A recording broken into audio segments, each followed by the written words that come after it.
Super prime ನೈನ್ಗೆ ಸ್ವಾಗತ. ನಾನು ಹರಿಪ್ರಸಾದ್. ಇದು ನೇರವಾಗಿ ಸುದ್ದಿಯನ್ನು ಹೇಳುವಂತಹ ಮತ್ತು ಸರಳವಾಗಿ ಘಟನೆಗಳನ್ನು ವಿವರಿಸುವಂತಹ ವಿಶೇಷವಾದಂತಹ ಬುಲೆಟಿನ್. ಇವತ್ತಿನ ಇಡೀ ದಿವಸದ ಪ್ರಮುಖ ಸುದ್ದಿಗಳನ್ನು ನಿಮಗೆ ಹೇಳ್ತಾ ಹೋಗ್ತೀವಿ. ಪಶ್ಚಿಮ ಬಂಗಾಳದ ಮತದಾನದ ವೇಳೆ ಕಚ್ಚಾ ಬಾಂಬ್ ಸ್ಫೋಟವಾಗಿದೆ. ಕಲ್ಲು ತೂರಾಟ, ಘರ್ಷಣೆ, ಲಾಠಿ ಚಾರ್ಜ್ನಂತಹ ಘಟನೆಗಳು ನಡೆದಿದ್ದಾವೆ. ಇಷ್ಟಾದರೂ ಪಶ್ಚಿಮ ಬಂಗಾಳದಲ್ಲಿ ಈ ಬಾರಿ ದಾಖಲೆಯ ವೋಟಿಂಗ್ ಆಗಿದೆ. ಇನ್ನು ತಮಿಳುನಾಡಿನಲ್ಲಿ ಈ ವರ್ಷದ ವೋಟಿಂಗ್ 50 ವರ್ಷಗಳ ದಾಖಲೆಯನ್ನು ಮುರಿದಿದೆ. ಯಾರು ಊಹಿಸದಷ್ಟು ಮತದಾನ ಆಗಿದೆ. ಇಲ್ಲೂ ಚಾಕು ಚೂರಿಗಳು ಸದ್ದು ಮಾಡಿದೆ.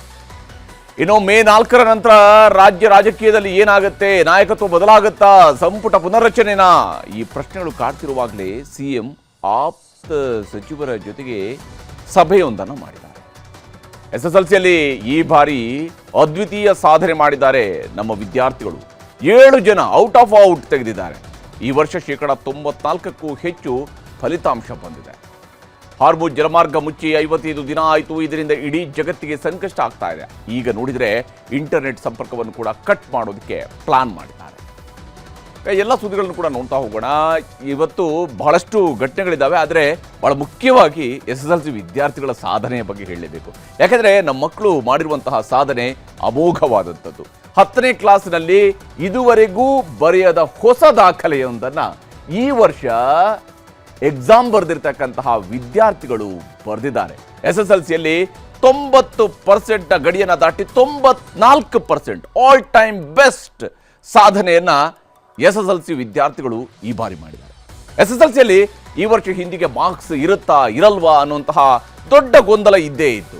ಹೈಕೋರ್ಟ್ ತೀರ್ಪು ಕೊಟ್ಟ ಮೇಲೆ ಆ ಗೊಂದಲ ನಿವಾರಣೆ ಆಯಿತು. ಯಾಕಂದ್ರೆ ಸರ್ಕಾರ ಅಂಕವನ್ನು ಕೊಡಬೇಕು ಅಂತ ಹೇಳಿ SSLC ಎಕ್ಸಾಮ್ ಬರೆದಿದ್ದಂತಹ ಮಕ್ಕಳು ಫಲಿತಾಂಶ ಏನಾಗುತ್ತೆ ಅನ್ನುವಂಥ ಆತಂಕದಲ್ಲಿ ಇದ್ದೇ ಇದ್ರು. ಆದರೆ ಎಲ್ಲದಕ್ಕೂ ಶಿಕ್ಷಣ ಇಲಾಖೆ ಇವತ್ತು ತೆರೆ ಎಳೆದಿದೆ. ರಾಜ್ಯದ ಇತಿಹಾಸದಲ್ಲಿ ಇದೇ ಮೊದಲ ಬಾರಿಗೆ SSLCಯಲ್ಲಿ ಐತಿಹಾಸಿಕ ಫಲಿತಾಂಶ ಬಂದಿದೆ. ಪರೀಕ್ಷೆ ಬರೆದವರ ಪೈಕಿ 94.10% ಮಕ್ಕಳು ತೇರ್ಗಡೆಯಾಗಿದ್ದಾರೆ. ಅದರಲ್ಲೂ 7 ವಿದ್ಯಾರ್ಥಿಗಳು 625ಕ್ಕೆ 625 ಅಂಕ ತೆಗೆದು ಸರ್ವಶ್ರೇಷ್ಠರಾಗಿ ಹೊರಹೊಮ್ಮಿದ್ದಾರೆ. ಅಪಿಯರ್ಡು 7,70,209, ಪಾಸ್ಟು 7,24,794. ಈ ಸತಿ ಪರ್ಸೆಂಟೇಜು ಅಚೀವ್ ಮಾಡಿರೋದು 94.1%, 94.10% ಈ ಸತಿ ದಾಖಲೆ ರೀತಿಯಲ್ಲಿ ಇವತ್ತು ರಿಸಲ್ಟ್ ಅನ್ನ ಕೊಟ್ಟಿದ್ದಾರೆ. ಈ ವರ್ಷ SSLCಯಲ್ಲಿ 7 ಮಕ್ಕಳ ಸಾಧನೆ ನಿಜಕ್ಕೂ ಕೂಡ ಎಲ್ರಿಗೂ ಮಾದರಿ. ಯಾಕಂದ್ರೆ ಸರ್ಕಾರಿ ಶಾಲೆಯಲ್ಲಿ ಓದಿದಂತಹ ಹೆಣ್ಮಗಳು ರಾಜ್ಯಕ್ಕೆ ಪ್ರಥಮ ಸ್ಥಾನವನ್ನ ಪಡೆದಿದ್ದಾರೆ. ಆಟೋ ಡ್ರೈವರ್ ಒಬ್ಬರ ಮಗ 625ಕ್ಕೆ 625 ಮಾರ್ಕ್ಸ್ ತೆಗೆದಿದ್ದಾರೆ. ಬಸ್ ಕಂಡಕ್ಟರ್ ಮಗ, ಹಾಗೆಯೇ ದೇಶಕ್ಕೆ ಬೆನ್ನೆಲುಬಾಗಿರುವಂತಹ ರೈತರ ಮಕ್ಕಳು 625ಕ್ಕೆ 625 ಮಾರ್ಕ್ಸ್ ತೆಗೆದಿದ್ದಾರೆ.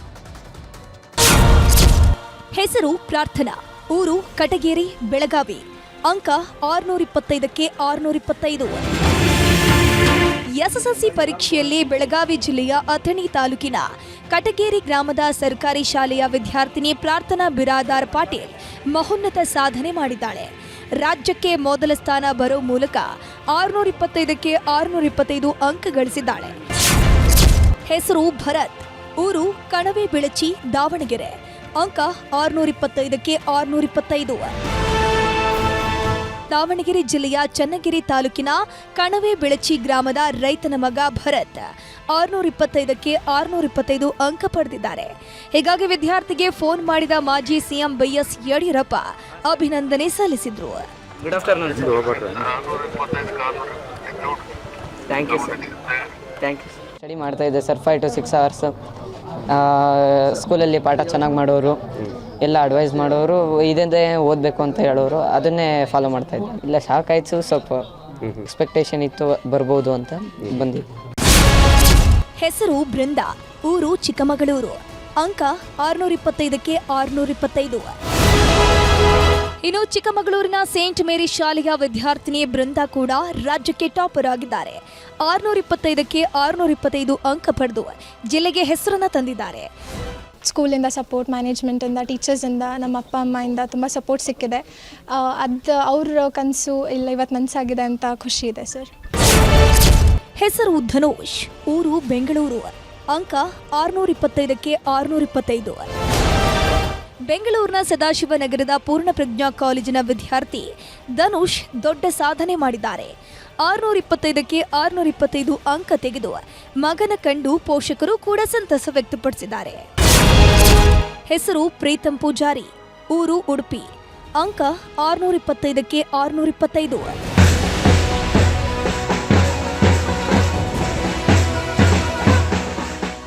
ಖಾಸಗಿ ಬಸ್ ಕಂಡಕ್ಟರ್ ಮಗ ಎಲ್ಲರೂ ಹುಬ್ಬೇರಿಸುವಂತಹ ಸಾಧನೆ ಮಾಡಿದ್ದಾನೆ. ಮಗನ ಮೇಲೆ ಬೆಟ್ಟದಷ್ಟು ಆಸೆ ಇಟ್ಕೊಂಡಿದ್ದ ಅಪ್ಪನ ಕನಸನ್ನ ನನಸು ಮಾಡಿದ್ದಾನೆ. ಉಡುಪಿ ಜಿಲ್ಲೆಯ ಶಂಕರನಾರಾಯಣದ ಮದರ್ ತೆರಿಸಾ ಮೆಮೋರಿಯಲ್ ಶಾಲೆಯ ವಿದ್ಯಾರ್ಥಿ ಪ್ರೀತಂ ಪೂಜಾರಿಯು 625ಕ್ಕೆ 625 ಅಂಕ ಪಡೆದಿದ್ದಾನೆ. ಒಂದು ಡ್ರೀಮ್ ಇತ್ತು, ಅವನ 620 ತೆಗಿಬೇಕಂತ. ಅದೊಂದು ಆಸೆ ಇಡೋದು. ನಾವು ತಂದೆಗೂ ಅಷ್ಟೇ ತುಂಬಾ ಆಸೆ ಇದ್ದಿತ್ತು, ಏನೋ ಒಂದು ಅಚೀವ್ ಮಾಡ್ಬೇಕಂತೇಳಿ ಅದನ್ನ ಇವತ್ತು ಫುಲ್ಫಿಲ್ ಮಾಡಿದಂತ. ಹೆಸರು ಸುಖದೇವ್, ಊರು ರಾಯಚೂರು, ಅಂಕ 625ಕ್ಕೆ 625. ರಾಯಚೂರು ಜಿಲ್ಲೆಯ ವಿದ್ಯಾರ್ಥಿ ಸುಖದೇವ್ ಕೂಡ ರಾಜ್ಯಕ್ಕೆ ಪ್ರಥಮ ಸ್ಥಾನ ಬಂದಿದ್ದಾರೆ. ಇವರ ತಂದೆ ಸರ್ಕಾರಿ ನೌಕರರಾಗಿದ್ದು ಮಗನ ವಿದ್ಯಾಭ್ಯಾಸಕ್ಕೆ ಬಹಳ ಶ್ರಮ ವಹಿಸಿದ್ದು. ಹೆಸರು ಸೌಜನ್ಯ ಬಸವರಾಜ್, ಊರು ವಿಜಯಪುರ, ಅಂಕ 625ಕ್ಕೆ 625. ಇನ್ನು ವಿಜಯಪುರದ ಮುದ್ದೇಬಿಹಾಳ ತಾಲೂಕಿನ ನಾಗರಬೆಟ್ಟದ ಆಕ್ಸ್ಫರ್ಡ್ ಆಂಗ್ಲ ಮಾಧ್ಯಮ ಪ್ರೌಢಶಾಲೆ ವಿದ್ಯಾರ್ಥಿನಿ ಸೌಜನ್ಯ ಬಸವರಾಜ್ ಕೂಡ 625ಕ್ಕೆ 625 ಅಂಕ ಪಡೆದು ರಾಜ್ಯಕ್ಕೆ ಪ್ರಥಮ ಸ್ಥಾನವನ್ನು ಪಡೆದಿದ್ದಾರೆ.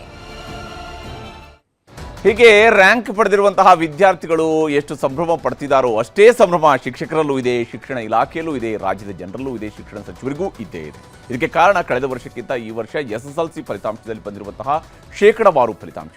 2025ರಲ್ಲಿ SSLCಯಲ್ಲಿ ಒಟ್ಟು 8,96,447 ವಿದ್ಯಾರ್ಥಿಗಳು ಪರೀಕ್ಷೆ ಬರೆದಿದ್ರು. ಆದರೆ ಪಾಸ್ ಆಗಿದ್ದು ಕೇವಲ 5,92,910 ಸ್ಟೂಡೆಂಟ್ಸ್ ಮಾತ್ರ.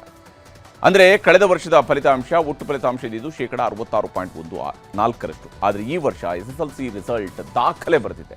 ಈ ವರ್ಷ ಪರೀಕ್ಷೆ ಬರೆದಿದ್ದು ಒಟ್ಟು 7,70,209 ವಿದ್ಯಾರ್ಥಿಗಳು. ಇದರಲ್ಲಿ ಪಾಸಾದವರ ಸಂಖ್ಯೆ 7,24,794 ಮಕ್ಕಳು. ಅಂದರೆ ಈ ವರ್ಷ ಬಂದಿರುವಂತಹ ಫಲಿತಾಂಶ ಶೇಕಡ 94.10. ಕಳೆದ ವರ್ಷಕ್ಕೆ ಕಂಪೇರ್ ಮಾಡಿದಾಗ ಶೇಕಡ 28ರಷ್ಟು ಹೆಚ್ಚುವರಿ ಫಲಿತಾಂಶ ಈ ಬಾರಿ ಬಂದಿದೆ. ಈ SSLC ಪರೀಕ್ಷೆ ಬರೆದಿರುವಂತಹ ವಿದ್ಯಾರ್ಥಿಗಳಲ್ಲಿ ಕೆಲವು ವಿದ್ಯಾರ್ಥಿಗಳನ್ನು ನಾವಿಲ್ಲಿ ಉಲ್ಲೇಖ ಮಾಡಲೇಬೇಕು. ಒಂದು ಕಡೆಯಲ್ಲಿ ಔಟ್ ಆಫ್ ಔಟ್ ಬಂದಂಥವರಿದ್ದರೆ, ಮತ್ತೊಂದು ಕಡೆಯಲ್ಲಿ ತಮ್ಮ ಸವಾಲುಗಳ ನಡುವೆ ಸಾಧನೆಯನ್ನು ಮಾಡಿದಂಥ ವಿದ್ಯಾರ್ಥಿಗಳು. ಕೋಲಾರ ಜಿಲ್ಲೆಯ ಚಿನ್ಮಯ ವಿದ್ಯಾಲಯದ ಲಕ್ಷ್ಮಿ ಅನ್ನುವ ವಿದ್ಯಾರ್ಥಿನಿ ಇಡೀ ಜಿಲ್ಲೆಗೆ ಟಾಪರ್ ಆಗಿದ್ದಾರೆ. SSLCಯಲ್ಲಿ 625ಕ್ಕೆ 624 ಅಂಕ ಬಂದಿದೆ. ಹಾಗೆಯೇ ಶಿವಮೊಗ್ಗದ ತೀರ್ಥಹಳ್ಳಿ ತಾಲೂಕಿನ ಕಡಗೂಡು ಗ್ರಾಮದ KS ಅನಘ ಕೂಡ 624 ಅಂಕಗಳನ್ನು ತೆಗೆದಿದ್ದಾರೆ. ತೀರ್ಥಹಳ್ಳಿ ಪಟ್ಟಣದ ವಾಗ್ದೇವಿ ಪ್ರೌಢಶಾಲೆಯ ವಿದ್ಯಾರ್ಥಿನಿ ಅನಘಗೆ ಶಾಲಾ ಆಡಳಿತ ಮಂಡಳಿಯವರು ಅಭಿನಂದನೆಯನ್ನು ಸಲ್ಲಿಸಿದರು. ಇವಾಗ ತುಂಬ ಖುಷಿ ಆಗ್ತಿದೆ ನನಗೆ. 624 ಅಂತ ಎಕ್ಸ್ಪೆಕ್ಟ್ ಮಾಡಿದ್ದೆ, ಬಟ್ ಆದರೂ ಖುಷಿ ಆಗ್ತಿದೆ. ಅಪ್ಪ ಅಮ್ಮ ಸಪೋರ್ಟು, ಅಣ್ಣ ಅಜ್ಜಿ ತಾತ ಎಲ್ಲರದ್ದು ಸಪೋರ್ಟ್ ಜಾಸ್ತಿ ಇದೆ. ಖುಷಿ ಆಗ್ತಿದೆ, ತುಂಬ ಖುಷಿ ಆಗ್ತಾ ಇದೆ. ಅಂದರೆ ಎಕ್ಸ್ಪೆಕ್ಟೇಷನ್ ಇತ್ತು, ಬಂದಿದೆ, ಖುಷಿ ಆಗ್ತಿದೆ. ತುಂಬ ಖುಷಿ ಆಗ್ತಾ ಇದೆ. ಅಂದರೆ ಇವಾಗ ಸ್ಟಾರ್ಟಿಂಗಿಂದ ಸಪೋರ್ಟ್ ಮಾಡಿದ್ರು. ಪ್ರಿಪ್ರೇಟರಿ ಟೈಮಲ್ಲೆಲ್ಲ ಕ್ವೆಶನ್ ಪೇಪರ್ಸ್ ಎಲ್ಲ ಕೊಟ್ಟು ಸಾಲ್ವ್ ಮಾಡಿಸ್ತಾ ಇದ್ರು. ಸಿಲೆಬಸ್ ಬೇಗ ಮುಗಿಸಿದ್ರು. May 5th ಸ್ಕೂಲೆಲ್ಲ ಸ್ಟಾರ್ಟ್ ಮಾಡಿ ತುಂಬ ಸಪೋರ್ಟ್ ಮಾಡಿದ್ರು. ಅಂದರೆ ಅವ್ರು ತುಂಬ ಎಕ್ಸ್ಪೆಕ್ಟೇಷನ್ಸ್ ಇಟ್ಕೊಂಡಿದ್ರು. ಅವ್ರ ಎಕ್ಸ್ಪೆಕ್ಟೇಷನ್ಸ್ ಇಟ್ಕೊಂಡಿದ್ದಕ್ಕೆ ನಂಗೆ ಇನ್ನೂ ಸ್ವಲ್ಪ ತೆಗಿಬೇಕು ಅಂತ ತುಂಬ ಎಂಕರೇಜ್ಮೆಂಟ್ ಸಿಕ್ತು ಸರ್. ಇನ್ನು ಈ ವರ್ಷದ ರಿಸಲ್ಟ್ನಲ್ಲಿ ಕಲಬುರಗಿ ಜಿಲ್ಲೆಯನ್ನು ಬಿಟ್ಟರೆ ರಾಜ್ಯದ ಎಲ್ಲ ಜಿಲ್ಲೆಗಳಲ್ಲೂ ಶೇಕಡ 90ಕ್ಕಿಂತ ಹೆಚ್ಚು ಫಲಿತಾಂಶ ಬಂದಿದೆ.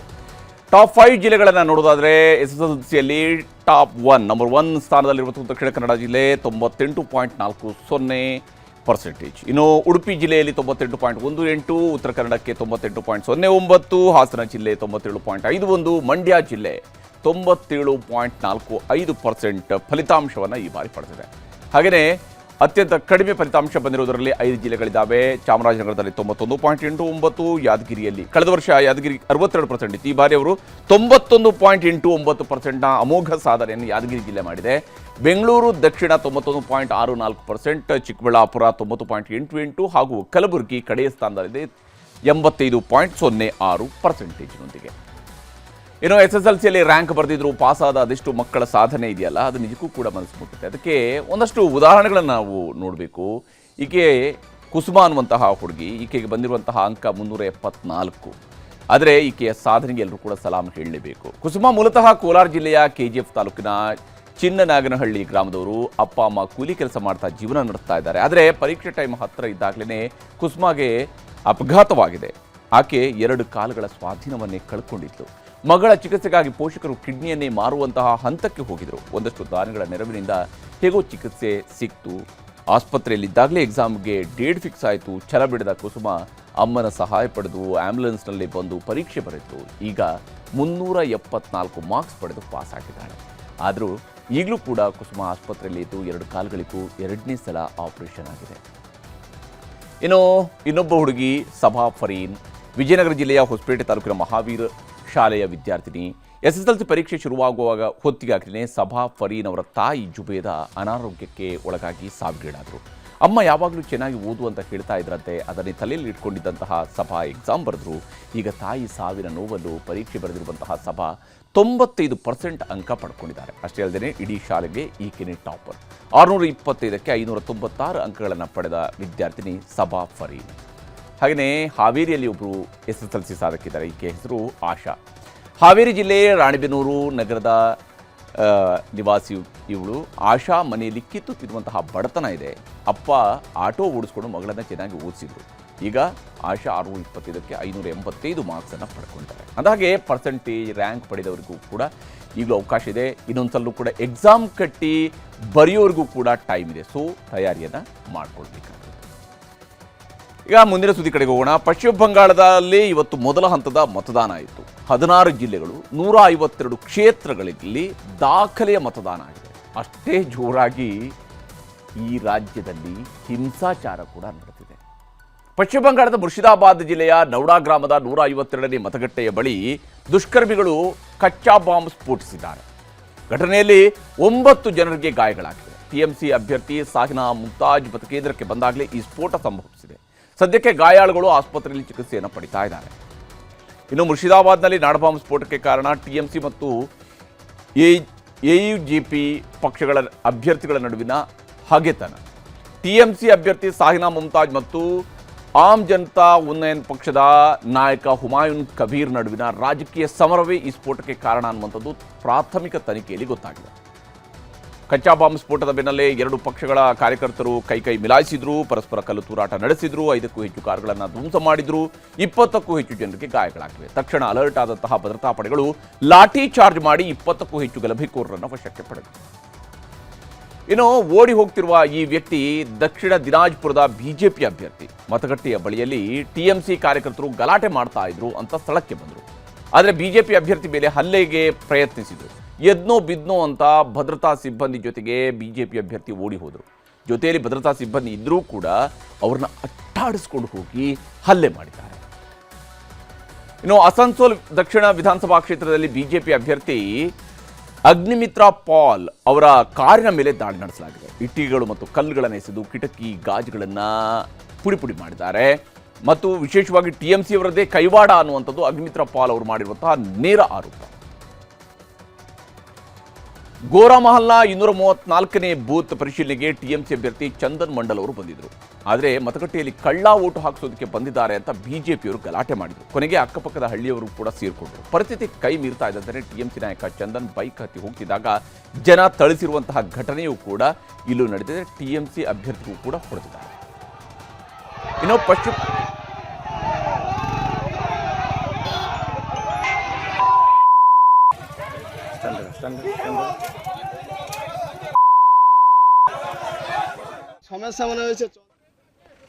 ಪಶ್ಚಿಮ ಬಂಗಾಳದಲ್ಲಿ ಚುನಾವಣಾಧಿಕಾರಿಗಳಿಗೂ ಕೂಡ ಜನ ಬಿಸಿ ಮುಟ್ಟಿಸಿದ್ರು. ಇದಕ್ಕೆ ಕಾರಣ EVMಗಳು ಕೈಕೊಟ್ಟಿತ್ತು. ಬಲಿಚಾರ ಪ್ರೌಢಶಾಲೆಯ ಮತಗಟ್ಟೆಯಲ್ಲಿ 2 ಗಂಟೆಗಳ ಕಾಲ ಕ್ಯೂನಲ್ಲಿ ನಿಂತರೂ EVM ಸಮಸ್ಯೆ ಸರಿ ಹೋಗಿರಲಿಲ್ಲ. ಇದರಿಂದ ಸಿಟ್ಟಿಗೆದ್ದ ಜನ ಚುನಾವಣಾಧಿಕಾರಿಯನ್ನೇ ಥಳಿಸೋದಕ್ಕೆ ಮುಂದಾದರು. ಅಷ್ಟರಲ್ಲೇ ಪೊಲೀಸರು ಬಂದು ಪರಿಸ್ಥಿತಿಯನ್ನು ಹತೋಟಿಗೆ ತಗೊಂಡ್ರು. ಇವಿಷ್ಟು ಪಶ್ಚಿಮ ಬಂಗಾಳದಲ್ಲಿ ಮತದಾನದ ವೇಳೆ ನಡೆದಂತಹ ಘರ್ಷಣೆಗಳಾದರೆ, ಇನ್ನು ತಮಿಳುನಾಡಿನಲ್ಲೂ ಕೂಡ ಕೆಲವು ಕಡೆ ಗಲಾಟೆಗಳು ಪ್ರತಿಭಟನೆಗಳು ನಡೆದಿದ್ದಾವೆ. ಆದರೆ ಪುಂಪುಹಾರ್ನಲ್ಲಿ ಪೊಲೀಸರಿಗೆ ಚಾಕು ಇರಿದ ಘಟನೆ ಕೂಡ ನಡೆದಿದೆ. ಇಲ್ಲಿ ನೀಲಿ ಶರ್ಟ್ ಹಾಕಿರುವಂತಹ ವ್ಯಕ್ತಿ ಚಾಕು ಇರಿದಂತಹ ಆರೋಪಿ. ಪುಂಪುಹಾರ್ ವಿಧಾನಸಭಾ ಕ್ಷೇತ್ರದ ಜಮಾಲಿಯಾ ಶಾಲೆಯ ಮತಗಟ್ಟೆಯಲ್ಲಿ ಮತ ಹಾಕೋಕೆ ಬಂದಿದ್ದ. ರೌಡಿ ಶೀಟರ್ ಆಗಿದ್ದ ಈ ಪ್ರಭಾಕರನ್ ಮತಗಟ್ಟೆ ಹತ್ರನೂ ಜನರಿಗೆ ಆವಾಜ್ ಹಾಕಿದ್ನಂತೆ. ಇದನ್ನು ಪ್ರಶ್ನಿಸೋದಕ್ಕೆ ಬಂದಂತಹ ಹೆಡ್ ಕಾನ್ಸ್ಟೇಬಲ್ ವಿಘ್ನೇಶ್ ಅನ್ನೋರ ಮೇಲೂ ಕೂಡ ಜಗಳ ಮಾಡಿದ್ದಾನೆ. ಆಮೇಲೆ ಚಾಕು ತೆಗೆದು ಪೊಲೀಸ್ ಮುಖ್ಯಪೇದೆಯ ಕುತ್ತಿಗೆ ಮತ್ತು ಕೈಗಳಿಗೆ ಇರಿದಿದ್ದಾನೆ. ತಕ್ಷಣ ಸ್ಥಳಕ್ಕೆ ಬಂದಂತಹ ಪೊಲೀಸ್ ಟೀಮ್ ಕಾನ್ಸ್ಟೇಬಲ್ ಅವರನ್ನ ಆಸ್ಪತ್ರೆಗೆ ಸೇರಿಸಿದ್ರು. ಆರೋಪಿ ಪ್ರಭಾಕರ್ನನ್ನು ಬಂಧಿಸಿದ್ದಾರೆ. ಆತಂಕದ ವಿಷಯ ಏನಂದ್ರೆ, ಈ ಆರೋಪಿ ಚಾಕಿನ ಮೇಲೆ 3 ಬ್ಲೇಡ್ಗಳನ್ನು ಕೂಡ ಅಂಟಿಸ್ಕೊಂಡು ಬಂದಿದ್ದ. ಆ ಚಾಕನ್ನು ಸೀಸ್ ಮಾಡಲಾಗಿದೆ. ಕೆಲವು ಕಡೆ ಸಣ್ಣ ಪುಟ್ಟ ಅಹಿತಕರ ಘಟನೆಗಳನ್ನು ಬಿಟ್ಟರೆ ತಮಿಳುನಾಡಿನ ಎಲ್ಲ 234 ವಿಧಾನಸಭಾ ಕ್ಷೇತ್ರಗಳಲ್ಲಿ ಮತದಾನ ಯಶಸ್ವಿಯಾಗಿ ನಡೆದಿದೆ. ಚೆನ್ನೈನಲ್ಲಿ ಖ್ಯಾತ ನಟರಾದ ರಜನಿಕಾಂತ್ ಕುಟುಂಬ ಸಮೇತರಾಗಿ ಬಂದು ಮತದಾನ ಮಾಡಿದರು. ಇನ್ನು ನಟ, ರಾಜ್ಯಸಭಾ ಸದಸ್ಯ ಕಮಲ್ ಹಾಸನ್ ಪುತ್ರಿ ಜೊತೆಗೆ ಬಂದು ಹಕ್ಕು ಚಲಾವಣೆಯನ್ನು ಮಾಡಿದರು. ನಟ ಧನುಷ್ ಕೂಡ ಮತದಾನ ಮಾಡಿದ್ದಾರೆ.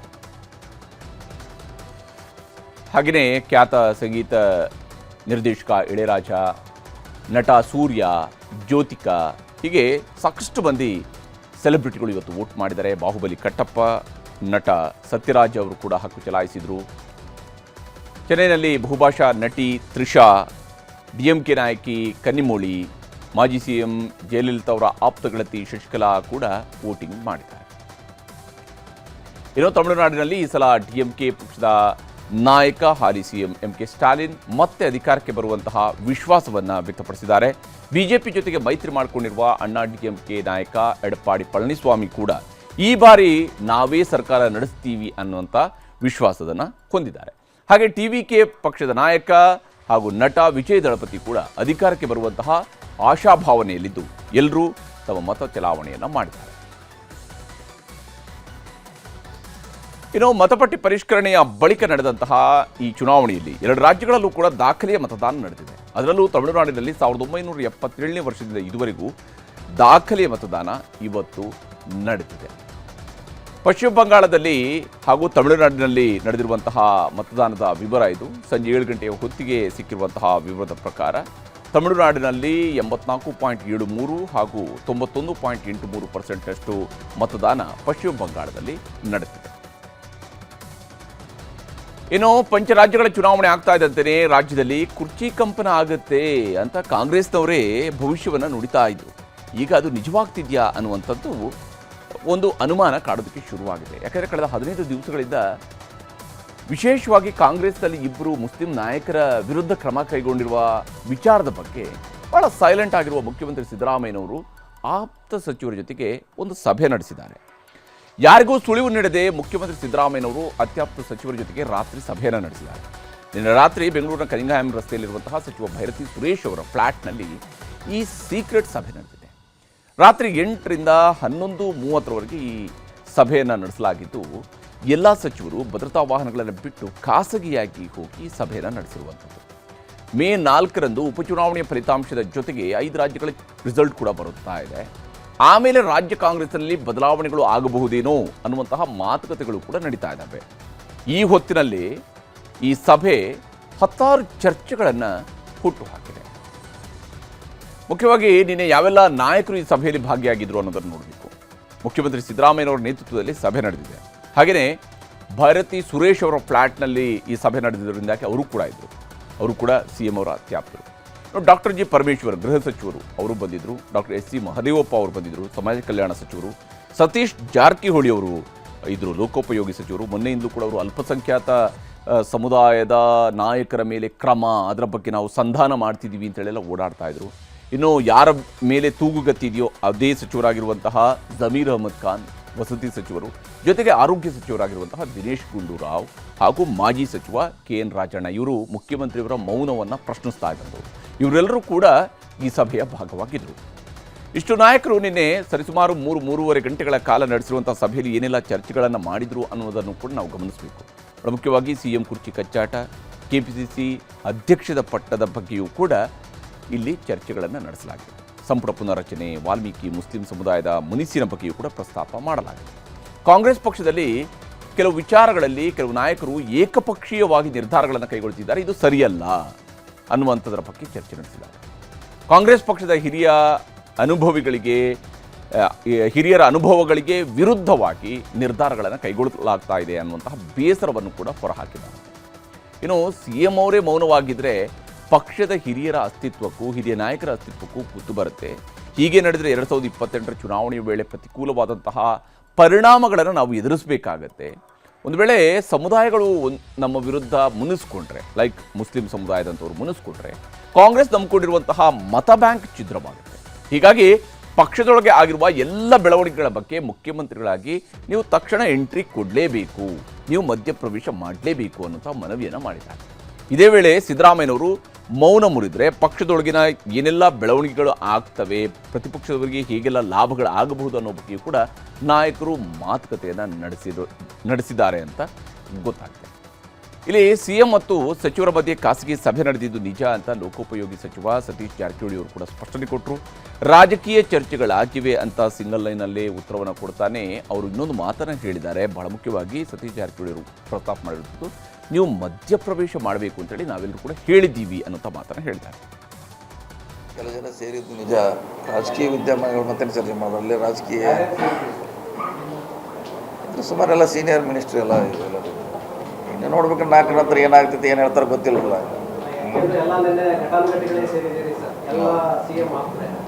ಏನು ಅರ್ಧ ಕ್ರಿಕೆಟ್ ನೋಡಿದ್ದಾರೆ ಅದರಲ್ಲಿ, ಅರ್ಧ ಕ್ರಿಕೆಟ್ ಐತೆ ಅದರಲ್ಲಿ. ಎಸ್, ನಿನ್ನೆ ಅದು ಚರ್ಚೆ ಆಗಿದೆ. ಅವ್ರಿಗೆ ಮಧ್ಯಪ್ರವೇಶ ಮಾಡ್ಲಿಕ್ಕೆ ಹೇಳಿದ್ದೀವಿ ಅವ್ರಿಗೆ. ಎಲ್ಲರೂ ಹೇಳಿದ್ರು, ನಾವು ಅಷ್ಟೇ, ಎಲ್ಲರದ್ದು ಅಭಿಪ್ರಾಯ ಒಂದೇ ಇತ್ತು. ಹೀಗೆ ನಿನ್ನೆ ರಾತ್ರಿ ನಡೆಸಿರುವಂತಹ ಸಭೆಯ ಬಳಿಕ ಸತೀಶ್ ಜಾರಕಿಹೊಳಿ ಅವರು ಮಾತನಾಡಿ ಈ ರೀತಿಯಂಥ ವಿವರಗಳನ್ನು ಕೊಟ್ಟಿದ್ದಾರೆ. ಇದರ ಜೊತೆಗೇನೆ ಸಚಿವ ಜಮೀರ್ ಅಹಮದ್ ಮತ್ತು ಸತೀಶ್ ಜಾರಕಿಹೊಳಿ ಅವರು ಪ್ರತ್ಯೇಕವಾಗಿ ಇವತ್ತು ಬೆಳಗ್ಗೆ ಕೂಡ ಬ್ರೇಕ್ಫಾಸ್ಟ್ ಸಭೆ ನಡೆಸಿದ್ದಾರೆ. ಮುನಿಸ್ಕೊಂಡಿರುವಂತಹ ಮುಸ್ಲಿಂ ಧರ್ಮಗುರುಗಳ ಮನವೊಲಿಕೆಯ ಬಗ್ಗೆ ಇಬ್ಬರ ಮಧ್ಯೆ ಚರ್ಚೆ ನಡೆದಿದೆ ಅನ್ನುವಂಥದ್ದು ಕೂಡ ಗೊತ್ತಾಗಿದೆ. ಅಸಮಾಧಾನದ ಗುರುಗಳಿಗಾಗಿರೋದು ನಿಜ. ಏನಕ್ಕೆ ದಾವಣಗೆರೆ ವಿಚಾರದಲ್ಲಿ ಟಿಕೆಟ್ ಕೇಳಿದರು. ಅದು ಟಿಕೆಟ್ ನಾವು ಪಕ್ಷ ವತಿಯಿಂದ ಕೊಡೋಕ್ಕೆ ಸಾಧ್ಯ ಆಗಲ್ಲ. ಕಡೆಗೆ ಏನಕ್ಕೆ ಕೊಡೋಕ್ಕೆ ಸಾಧ್ಯ ಆಗಲ್ಲ ಅಂತ ಆವತ್ತಿಂದ ಪದ್ಧತಿ ಬಂದಿದೆ. ಯಾರು ಕುಟುಂಬದಲ್ಲಿ ಸಾಯ್ತಾರೆ ಆ ಕುಟುಂಬದವರಿಗೆ ಕೊಡಬೇಕಂತ ಆ ಪದ್ಧತಿ ಮುಂಚೆಯಿಂದ ಬಂದಿದೆ. ನಮ್ಮಲ್ಲಿ ಸ್ವಲ್ಪ ಬೇಜಾರಲ್ಲಿದ್ದಾರೆ. ನಮ್ಮ ಕರ್ಸ್ ಕೇಳಿ ಕೊಡಬೇಕಾಗಿತ್ತಂತ ಒಂದು ಸ್ವಲ್ಪ ಬೇಜಾರಲ್ಲಿದ್ದಾರೆ. ನಮ್ಮ ಎಲ್ಲ ದೊಡ್ಡ ಗುರುಗಳಿಗೆ 4-5 ಜನಕ್ಕೆ ನಾನು ಮಾತಾಡಿದ್ದೀನಿ. ಅದೇನಿದೆ ಕೂತ್ಕೊಳ್ಳೋಣ, ನಾವು ಕೂತ್ಕೊಂಡು ಬಗೆಹರಿಸ್ಕೊಳ್ಳುವ, ಇದೆಲ್ಲ ಮಾಡೋದು ಬೇಡ ಅಂತಲೂ ಹೇಳಿದ್ದೀನಿ. ನಾಳೆ ಶುಕ್ರವಾರ ಕಳೀಲಿ ನಮಾಜ್ ಆಗಲಿ ಅಂತ ಹೇಳಿದ್ದಾರೆ. ನಾಳೆ ಸಂಜೆ ಅವ್ರ ಜೊತೆ ಕೂತ್ಕೊಂಡು ಮಾತಾಡಿ ಅದೇನು ಸಮಸ್ಯೆ ಇದೆ ಬಗೆಹರಿಸಿ. ಹೀಗೆ ಇಲ್ಲಿ ಜಮೀರ್ ಅವರು ತಮ್ಮದೇ ಆದಂತಹ ಲೆಕ್ಕಾಚಾರದಲ್ಲಿ ಮಾತನಾಡ್ತಾ ಇದ್ದಾರೆ.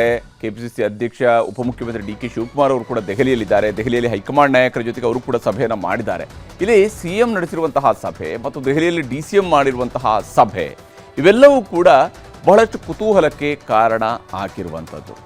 ಕಾಂಗ್ರೆಸ್ನಲ್ಲಿ ನಡೀತಾ ಇರುವಂತಹ ಬೆಳವಣಿಗೆಗಳನ್ನು ನೋಡ್ತಾ ಹೋದರೆ ಮೇ 4ರ ನಂತರ ಏನು ಮಾಡಬೇಕು ಅನ್ನೋದ್ರ ಬಗ್ಗೆ ತಾಲೀಮು ಎರಡೂ ಬಣಗಳಿಂದ ಈವಾಗಲೇ ಆರಂಭ ಆಗಿದೆ. ಮುಂದೆ ನಡೆಯುವಂಥದ್ದೆಲ್ಲವೂ ಕೂಡ ಕ್ಲೈಮ್ಯಾಕ್ಸ್ ಹಂತಕ್ಕೆ ಹೀಗೆಲ್ಲ ಹೋಗುತ್ತೆ ಅನ್ನೋದನ್ನು ನೋಡ್ತಾ ಹೋಗಬೇಕಾಗಿದೆ. ಇನ್ನು ಲೋಕಸಭೆಯಲ್ಲಿ ನಾರಿಶಕ್ತಿ ಮಸೂದೆ ಫೇಲ್ ಆಯಿತು. ಕಾಂಗ್ರೆಸ್ ವಿರುದ್ಧ ದೇಶಾದ್ಯಂತ ಜನಾಕ್ರೋಶ ಯಾತ್ರೆಯನ್ನು ಕೂಡ ಬಿಜೆಪಿ ನಡೆಸ್ತಾ ಇದೆ. ಇದರ ಮಧ್ಯೆನೇ ಬಿಜೆಪಿ ರಾಷ್ಟ್ರೀಯ ಅಧ್ಯಕ್ಷ ನಿತಿನ್ ನಬೀನ್ ಅವರು ನ್ಯೂಸ್ 18 ಜೊತೆಗೆ ಮಾತನಾಡಿದ್ದಾರೆ. बहुत सारे चैलेंजेस आए हैं, आएंगे, आते रहेंगे. आपने चुनौतियों की बात की, तो इस वक्त एक सबसे बड़ी चुनौती आई थी, जो है आप विमेन्स रिजर्वेशन बिल लेकर आए, पारित कराना चाहते थे, पर वो पारित न हो सका. देखिए, पारित न हो पाने का कसक हम लोग के लिए इसलिए है कि हम लोग आधी आबादी को, देश की माता बहनों को, माननीय प्रधानमंत्री जी के कार्यकाल को देखिए तो उन्होंने सुरक्षा, सम्मान, स्वाभिमान और अब हिस्सेदारी की बात की. तो इस 3 बड़े स्फेयर के बाद एक बड़ा मौका था उनको हिस्सेदारी देने का. लेकिन हम को दुख इस बात का है कि हम इस देश की माता बहनों को उसकी हिस्सेदारी समय पर नहीं दिला पाए. वो तो तय है, भारतीय जनता पार्टी जब संकल्प किया है, और मोदी जी की USP भी रही है कि उन्होंने किसी चीज को संकल्प किया है तो उसको पूरा किया है. हम सबकी इच्छा थी कि 2029 के चुनाव के पहले हम महिलाओं को एक बड़ा हिस्सेदारी में जोड़ पाए. और कहीं ना कहीं आज आधी आबादी को अगर हम इतने बड़े लोकसभा में इतने संख्या में, विधानसभा में इतनी संख्या में लाते हैं, तो एक सामान्य महिला का लीडरशिप इतनी बड़ी संख्या में जब निकल के आएगा तो निश्चित रूप से निर्णय की भूमिका में महिलाओं की प्राथमिकता नजर आएगी. लेकिन विपक्ष का दुर्भाग्य है कि उन्होंने अच्छी चीजों के लिए भी कभी सकारात्मक सोच नहीं. मोदी का विरोध करते करते वो लोग यहां तक पहुंच गए कि देश की आधी आबादी माता बहनों के विरोध में खड़े हो गए. तो ये टाइमिंग के बारे में कुछ बताएं, इस वक्त लायक क्यों? इलेक्शन के बाद भी आ सकता था. ये ऑब्वियस बात है कि हम लोगों ने इसके लिए 2-3 महीने से तैयारी की है. कोई आज की तैयारी करके नहीं लाया है. ಈಗ ರಾಜ್ಯ ದೇಶ ವಿದೇಶಗಳ ಮತ್ತಷ್ಟು ಪ್ರಮುಖ ಸುದ್ದಿಗಳನ್ನು ಕ್ವಿಕ್ ಆಗಿ ನೋಡ್ತಾ ಹೋಗೋಣ. ಪ್ರಧಾನಿ ಮೋದಿ ಅವರನ್ನ ಟೆರರಿಸ್ಟ್ ಎಂದು ಕರೆದಿದ್ದಕ್ಕೆ ಎಐಸಿಸಿ ಅಧ್ಯಕ್ಷ ಮಲ್ಲಿಕಾರ್ಜುನ ಖರ್ಗೆ ಅವರ ವಿರುದ್ಧ ಇವತ್ತು ರಾಜ್ಯ ಬಿಜೆಪಿ ಘಟಕ ತೀವ್ರ ಹೋರಾಟವನ್ನು ನಡೆಸಿದೆ. ವಿಧಾನಸೌಧದ ಆವರಣದಲ್ಲಿರುವ ಮಹಾತ್ಮ ಗಾಂಧಿ ಪ್ರತಿಮೆಯ ಬಳಿಯಲ್ಲಿ ಪ್ರತಿಭಟನೆ ನಡೆಸಿರುವಂತಹ ಬಿಜೆಪಿ ನಾಯಕರು ಖರ್ಗೆ ಅವರು ದೇಶದ ಕ್ಷಮೆ ಕೇಳಬೇಕು ಅಂತ ಆಗ್ರಹಿಸಿದರು. ಒಳ ಮೀಸಲಾತಿ ಜಾರಿಗೆ ಸಂಬಂಧಿಸಿದಂತೆ ನಾಳೆ ರಾಜ್ಯ ಸರ್ಕಾರದ ವಿಶೇಷ ಕ್ಯಾಬಿನೆಟ್ ಸಭೆ ನಡೆಯಲಿದೆ. ಸಭೆಯಲ್ಲಿ ಈಗಿರುವ 15% ಮೀಸಲಾತಿಯನ್ನೇ ಎಸ್ಸಿ ಒಳಪಂಗಡಗಳ ನಡುವೆ ಹೇಗೆ ಹಂಚಿಕೆ ಮಾಡಬಹುದು ಅನ್ನೋದರ ಬಗ್ಗೆ ಚರ್ಚಿಸಿ ಅಂತಿಮ ತೀರ್ಮಾನ ಕೈಗೊಳ್ಳುವ ಸಾಧ್ಯತೆ ಇದೆ. ಕಾಂಗ್ರೆಸ್ನಲ್ಲಿ ಅಲ್ಪಸಂಖ್ಯಾತರ ಟಾರ್ಗೆಟ್ ಮಾಡ್ತಾ ಇದ್ದಾರೆ ಎಂದು ಕಾಂಗ್ರೆಸ್ ವಿರುದ್ಧ ಮುಸ್ಲಿಂ ಧರ್ಮಗುರುಗಳು ಸಿಡಿದೆದ್ದಿದ್ದಾರೆ. ಹೀಗಾಗಿ ಧರ್ಮಗುರುಗಳ ಜೊತೆ ಸಭೆ ನಡೆಸೋದಕ್ಕೆ ಸಚಿವ ಸಮೀರ್ ಅಹಮದ್ ಖಾನ್ ಮುಂದಾಗಿದ್ದಾರೆ. ಎಸ್ಎಸ್ಎಲ್ಸಿ ಪರೀಕ್ಷೆ ಫಲಿತಾಂಶದಲ್ಲಿ ಕಲಬುರಗಿ ಕೊನೆಯ ಸ್ಥಾನ ಪಡೆದಿರುವುದಕ್ಕೆ ಜಿಲ್ಲಾ ಉಸ್ತುವಾರಿ ಸಚಿವ ಪ್ರಿಯಾಂಕ್ ಖರ್ಗೆ ಅವರಿಗೆ ಬಿಜೆಪಿ ಜೆಡಿಎಸ್ ಎಕ್ಸ್ನಲ್ಲಿ ಟಾಂಗ್ ಕೊಟ್ಟಿವೆ. ಕಲಬುರಗಿ ಹಿಂದುಳಿಯೋದಕ್ಕೆ ಖರ್ಗೆ ಕುಟುಂಬವೇ ಕಾರಣ ಎಂದು ಮಲ್ಲಿಕಾರ್ಜುನ ಖರ್ಗೆ ಹಾಗೂ ಪ್ರಿಯಾಂಕ್ ಖರ್ಗೆ ಅವರ ಎಐ ವಿಡಿಯೋ ಮೂಲಕ ಕುಟುಕಿದೆ. ರಾಜ್ಯದಲ್ಲಿ ದಿನದಿಂದ ದಿನಕ್ಕೆ ತಾಪಮಾನ ಏರಿಕೆಯಾಗ್ತಾ ಇದೆ. ಸರ್ಕಾರಿ ಆಸ್ಪತ್ರೆಗಳಲ್ಲಿ ವಿಶೇಷ ಬೆಡ್ ಜೊತೆಗೆ ಚಿಕಿತ್ಸೆಗೆ ವ್ಯವಸ್ಥೆಯನ್ನು ಮಾಡಲಾಗಿದೆ. ಬಿಸಿಲು ಹೆಚ್ಚಾಗಿರುವ ಸಮಯದಲ್ಲಿ ಹೊರಗಡೆ ಹೋಗದಂತೆ ಜನರಿಗೆ ಆರೋಗ್ಯ ಸಚಿವ ದಿನೇಶ್ ಗುಂಡೂರಾವ್ ಮನವಿ ಮಾಡಿದ್ದಾರೆ. ಸೋಷಿಯಲ್ ಮೀಡಿಯಾ ಸ್ಟಾರ್ ಸಾಧನಾ ಶೆಟ್ಟಿ ವಿರುದ್ಧ ಬ್ಲ್ಯಾಕ್ ಮೇಲ್ ಆರೋಪ ಕೇಳಿಬಂದಿದೆ. ಉದ್ಯಮಿ ಕಾರ್ತಿಕ್ ಅನ್ನೋರಿಗೆ ಡೇಟಿಂಗ್ ವಿಡಿಯೋ ಇಟ್ಕೊಂಡು 1.5 ಕೋಟಿಗೆ ಬೇಡಿಕೆ ಇಟ್ಟಿದ್ರಂತೆ. ಜಯನಗರ ಠಾಣೆಯಲ್ಲಿ ಸಾಧನಾ ಶೆಟ್ಟಿ ವಿರುದ್ಧ ಕಾರ್ತಿಕ್ ದೂರು ನೀಡಿದ್ದಾರೆ. ಬೆಂಗಳೂರಿನ ಎಚ್ಎಸ್ಆರ್ ಲೇಔಟ್ನಲ್ಲಿ ಚಿನ್ನ ಕೊಡಿಸುವ ನೆಪದಲ್ಲಿ 2 ಕೋಟಿ ರೂಪಾಯಿಗಳ ವಂಚನೆ ಮಾಡಲಾಗಿದೆ. ಪುನೀತ್ ಎಂಬುವರಿಗೆ ಸವಿತಾ ಎಂಬ ಮಹಿಳೆ 2 ಕೋಟಿ ರೂಪಾಯಿಗಳ ವಂಚನೆ ಮಾಡಿದ್ದಾರೆ ಅಂತ ದೂರು ದಾಖಲಾಗಿದೆ. ಎಂಪಿ ಜ್ಯುವೆಲರ್ಸ್ ಮಾಲೀಕ ಇಂದ್ರಚಂದ್ ಹಾಗೂ ಸವಿತಾ ರೆಡ್ಡಿ ವಿರುದ್ಧ ಎಚ್ಎಸ್ಆರ್ ಲೇಔಟ್ ಠಾಣೆಯಲ್ಲಿ ಕೇಸ್ ದಾಖಲಾಗಿದೆ.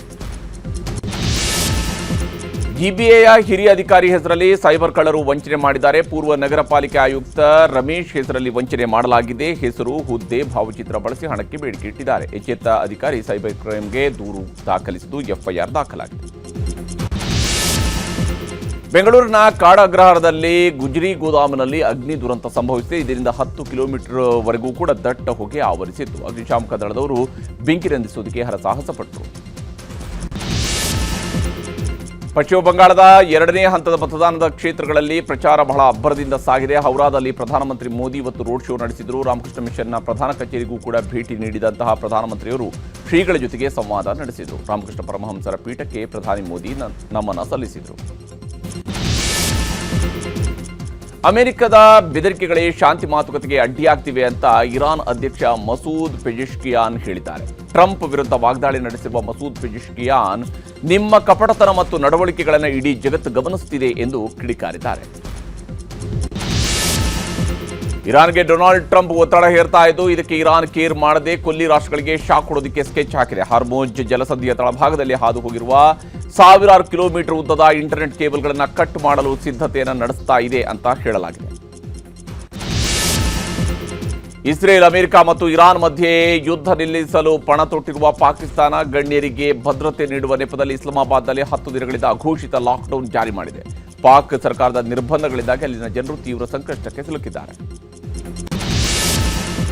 ನಾಳೆ ರಾಯಲ್ ಚಾಲೆಂಜರ್ಸ್ ಬೆಂಗಳೂರು ಹಾಗೂ ಗುಜರಾತ್ ಜೈಂಟ್ಸ್ ನಡುವೆ ಬಿಗ್ ಫೈಟ್ ನಡೆಯಲಿದೆ. ಬೆಂಗಳೂರಿನ ಚಿನ್ನಸ್ವಾಮಿ ಸ್ಟೇಡಿಯಂನಲ್ಲಿ ಪಂದ್ಯ ನಡೆಯಲಿದ್ದು, ಆರ್ಸಿಬಿ ಇದುವರೆಗೆ ಆಡಿರುವ 6 ಪಂದ್ಯಗಳಲ್ಲಿ 4ರಲ್ಲಿ ಗೆಲುವು ದಾಖಲಿಸಿಕೊಂಡಿದ್ದು ಅಂಕಪಟ್ಟಿಯಲ್ಲಿ 3ನೇ ಸ್ಥಾನದಲ್ಲಿದೆ. ಇದಾಗಿತ್ತು ಇವತ್ತಿನ ಸೂಪರ್ ಪ್ರೈಮ್ 9. ಈಗ ಕ್ರೈಮ್ ಡೈರಿ ಪ್ರಸಾರವಾಗುತ್ತೆ. ನೋಡ್ತಾ ಇರಿ ನ್ಯೂಸ್ 18 ಕನ್ನಡ.